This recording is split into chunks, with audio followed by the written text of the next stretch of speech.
8 फरवरी के आम इंतखाबात में कौम ने गुलामी को रद्द करके हकीकी आज़ादी की राह मुंतखब की। अवाम के फैसलों को तस्लीम न करके माफिया सरकार ने अपनी साबका रिवायात बरकरार रखते हुए न सिर्फ जमहूरी इक़दार की तौहीन की बल्कि अवामी मैंडेट की भी तज़हीक की।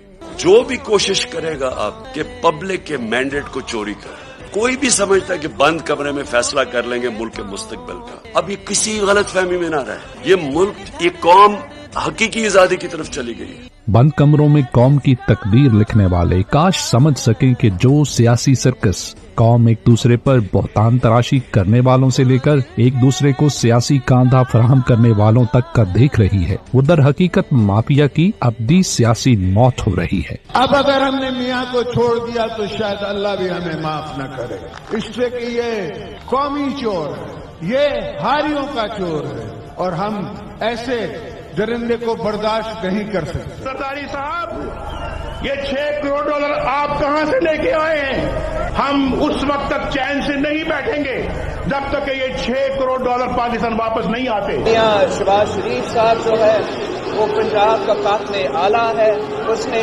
मॉडल टाउन का केस में जवाब देना है, उसने मुल्तान मेट्रो करप्शन केस में जवाब देना है, उसने आशियाना स्कीम करप्शन केस का जवाब देना है। ये करप्शन का हम हिसाब करेंगे, तो बेटा अपना तो हिसाब पहले कर लो। अपनी मर्जी की सियासी बाजी सजाकर वही सियासी मोहरे, वही किरदार, फिर से वही कारनामे दोहराने को तैयार हैं। मगर सवाल ये है कि क्या कौम उन्हें कबूल करने को तैयार है? हमारा आजादी, हम जीत रहेंगे आजादी।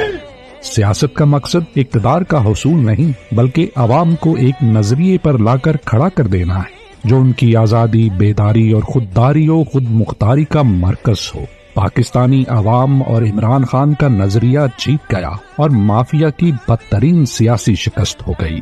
जिस तरह हम एक कौम बनते जा रहे हैं, एक कौम के लिए कोई चीज नामुमकिन नहीं होती। जब कौम इकट्ठी हो जाती है वो सब कुछ कर सकती है।